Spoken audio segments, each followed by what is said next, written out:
నేను ప్రతిదానికి కొట్లాడేసి నా టైం వస్తుంది చూడరా అని చెప్పేద్దాను అనమాట. ఫైనల్ గా నా టైం ఎలా ఉందనేసి ఈ వీడియోలో చెప్తాను. ఈ ఆర్డర్ వచ్చేసి నెల్లూరు ఆంధ్రప్రదేశ్ నుంచి అయితే వచ్చింది. కస్టమర్ కి కస్టమైజ్ బర్త్డే చాక్లెట్ కావాలని ఆర్డర్ అయితే కన్ఫర్మ్ చేసుకున్నారు. క్వాంటిటీ వచ్చేసి 80 Kit Kat and 200 rupees Dairy Milk chocolate 6 క్వాంటిటీలో కావాలని చెప్పారు. ర్యాపర్ విషయానికి వచ్చేస్తే బాబుకి ఎలిఫెంట్ అంటే ఇష్టం, సో ఎలిఫెంట్ థీమ్ లోనే చేయండి అని చెప్పారు. అండ్ ఇక్కడ ఫోటో పేరు ఉండదు, జస్ట్ విషెస్ ఒకటే ఉంటాయి అనమాట.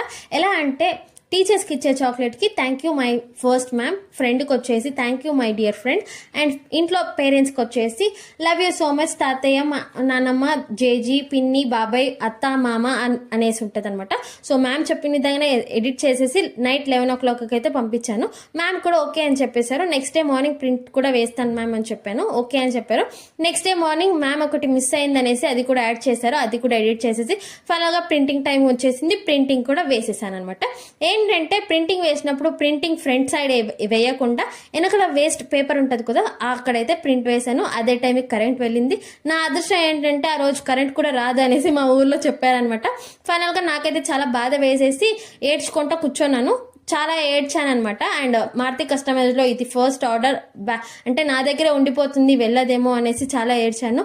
అండ్ ఫైనల్గా కొంచెం ధైర్యం తెచ్చుకొని మ్యామ్కి అయితే కాల్ చేశాను. మ్యామ్ ఇలా జరిగింది అంటే మ్యామ్ ఏం చెప్పారంటే నా టైంకి రీచ్ అవుతుందంటే నువ్వు కూల్గా నిదానంగా చేయి, టెన్షన్ పడొద్దు అని చెప్పారనమాట.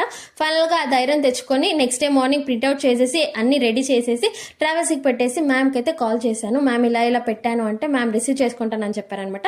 అండ్ ఈ ఆర్డర్లో చిన్న కీచెన్ అయితే పెట్టాను, బాబుకి అది పెట్టాను అనమాట. అండ్ బాబు చాక్లెట్స్కి నా కీచెన్తోనే బాగా ఆడుకుంటున్నానని చెప్పాడు. And thank you so much ma'am, ఆ టైంలో నన్ను నమ్మినందుకు థ్యాంక్ యూ సో మచ్.